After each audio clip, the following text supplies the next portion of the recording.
你有听过门萨国际吗？这个号称只有智商前 2% 的人才能够加入的组织，到底在做些什么？今天就让我们一起来聊聊门萨国际吧。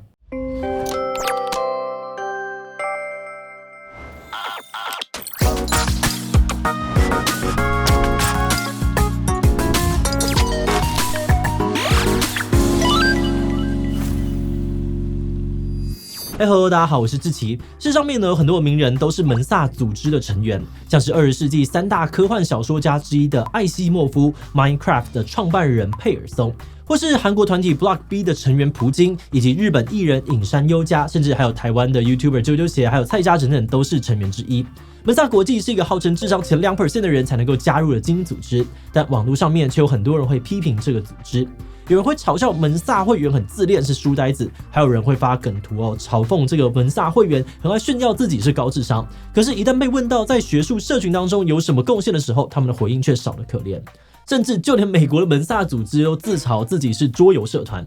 门萨国际到底在做些什么？为什么又有那么多人想要加入？它又有哪些批评跟争议呢？今天就让我们一起来讨论看看吧。不过在开始今天的讨论之前，先让我们进一段工商服务时间。最近很多人问我，志奇你好像很久没有复胖了。其实自从上了宋晏仁医师的课呢，成功减重之后，我已经维持身材将近2年，体脂率呢也持续的降低。很多人会担心快速的瘦身会反弹复胖，但因为我是有系统的从调整饮食结构来减重，就算偶尔工作太忙或没有运动，也不太容易复胖。而且课程当中呢，还有教我根据自身的体质选择外食的方法与进食比例，所以很容易找到好吃、会饱又方便的外食，不会局限于水煮餐盒或者只能够吃鸡胸肉之类的。那这样的方式呢，让我不会有被限制或者是一直在牺牲的感觉，照常的享受美食身心呢都很放松，自然而然就能够长期的维持下去。那这堂我跟宋晏仁医师一起合作的外食减重学课程，已经有超过4000名的学员一起学习，一定也能够给你实用的帮助。课程限时优惠75折，输入我的专属折扣码还能够再折500元，赶快点击资讯栏加入吧。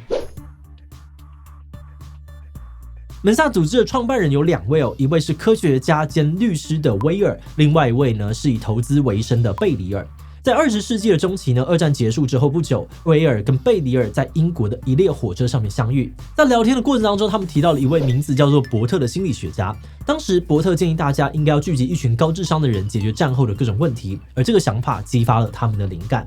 1946年的3月，威尔跟贝里尔再次的见面。贝里尔接受智力测验，发现自己呢的成绩位于前 1%， 也就是比 99% 的人都高。他们就开始讨论要成立一个高智商人群俱乐部，并且呢在同年的10月1号创立门萨。门萨的名字呢源自于拉丁语，意思是桌子。他们期待呢这是一个圆桌社团，也就是说呢，不论成员的种族肤色、信仰或是国籍，都可以平等的分享想法、讨论问题。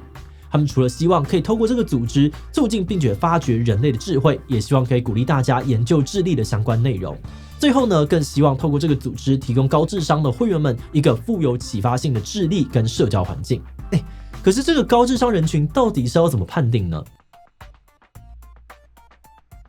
想要进入门萨组织最知名的一项条件呢，就是要在经过认可的智力测验当中达到总人口的前 2% 成绩。而这个智力测验呢，除了门萨自己举办的测验之外，台湾跟日本呢会额外采认这个卫士智力测验报告，而美国会接受大约150种的标准化智力测验成绩。此外，各国的门萨组织呢也会有不同的入会细节。比方说，在台湾、韩国呢，要参加门萨举办的智力测验，都需要年满18岁，但日本呢只需要15岁，美国是14岁。而台湾跟日本呢都有规定这个智力测验的终身报考上限，台湾限制2次，日本3次，而韩国呢跟美国都没有次数的限制。然后各国的会员费也不太一样台湾呢1年是1200元台币，日本呢只是入会时先缴交大约3000日币的入会费，之后每年呢再缴交大概3000日币的会员费。而美国的单一会员费最高，一年呢要$107，大约是台币3300元。不过呢，他们另外有预缴多年的折扣，或是终身会员等等的制度。此外呢，门萨的智力测验通过率也众说纷纭。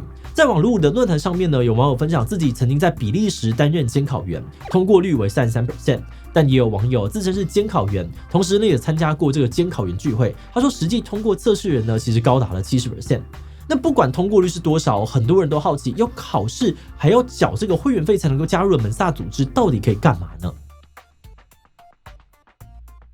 门萨国际的这个网站上面呢，有公告会员的6大福利。首先各国的门萨组织呢会不定期的举办各种活动啊、演讲聚会，在这些聚会上面，会员们呢时常会利用桌游来交流，而这也是会员们常常自嘲呢这个门萨会员都在打桌游的原因。再来呢是会收到门萨电子报，了解组织的最新消息，同时也可以参加门萨组织间的这个国际竞赛或是专属的社团。门萨的社团呢大约有200个，而且面向非常的多元，从不明飞行物啊、福尔摩斯，再到这个做面包、画漫画，以及各种体育性社团都有。而且会员呢还能够使用专属的线上社群，跟智商位于人口前2% 的人互动。最后，门萨呢有一个比较特别的福利，叫做 Program Site。他们在80多个国家都设有旅行接待负责人，可以协助联系当地的门萨会员，提供观光建议啊、城市导览，甚至邀请你参加当地的社交活动，或是提供住宿等等。以上是门萨官方公布的会员福利。那对于大部分的会员来说，他们加入门萨主要呢可能是为了3个实质的好处。首先呢是可以跟会员交流想法，拓展人脉。有门萨会员在线上问答网站分享，门萨让我遇见了许多了不起的人，并让我对自己的能力有了更清晰的认识。也有门萨会员呢在 Dcard 留言在不同领域当中，会员们呢都会有自己独到的见解跟看法，光是跟大家聊天就会觉得蛮有趣的。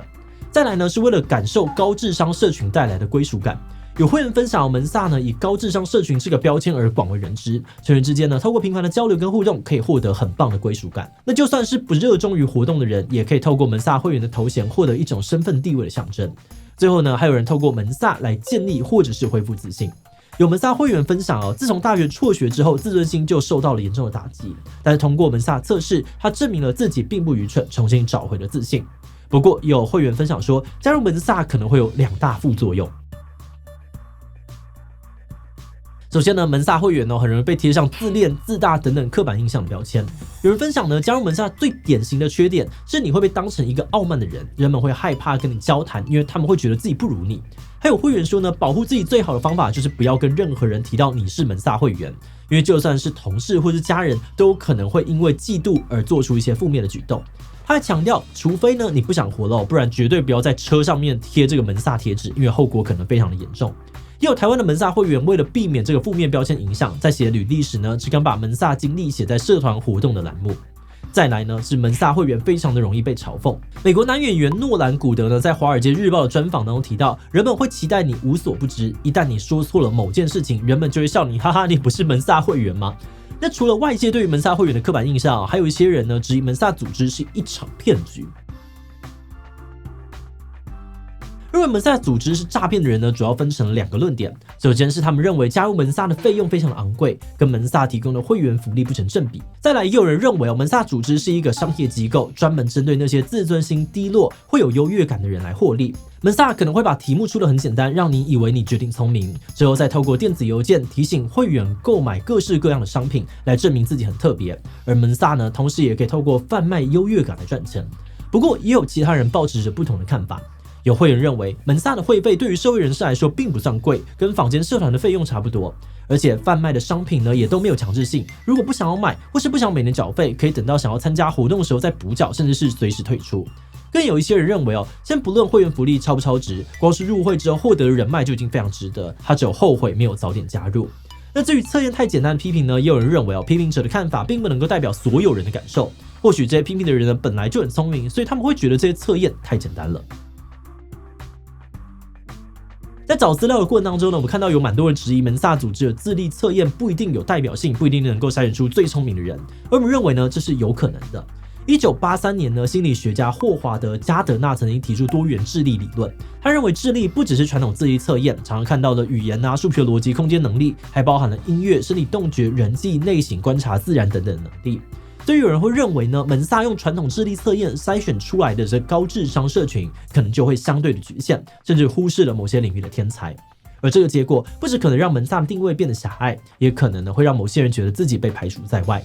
那么猜测网络上面对于门萨组织的批评很有可能就是来自于此。很多人想象的这个前2% 的高智商人群是各方面表现都最顶尖的佼佼者，但门萨主要可以筛选出来的比较是传统智力里面数学逻辑好啊、空间能力好的人。所以当这些所谓的高智商人群不太会处理人际关系啊、肢体动作不协调等等，就会很容易被放大解释。此外呢，也有一些批评认为门萨组织当初设定的目标是促进并发掘人类的智慧。但目前看来呢，加入门萨就是参加社团打打桌游而已，好像对于社会没有什么产生大的贡献。而这样的状况刚好就坐实了门萨成员很自恋或者是自以为是的一些刻板印象，甚至有人会怀疑这个组织根本就是诈骗集团，用一些看起来很厉害的说法掩盖背后想要贩卖优越感来赚钱的动机。那我们认为目前确实是没有一些明显的证据可以证实门萨有达成贡献社会的目标，但是没有达成目标跟真的诈骗还是有段距离。那我们自己是觉得一个组织的目标或者愿景随着时间改变其实是蛮正常的，现在门萨定位上面可能更像是一个同好组织。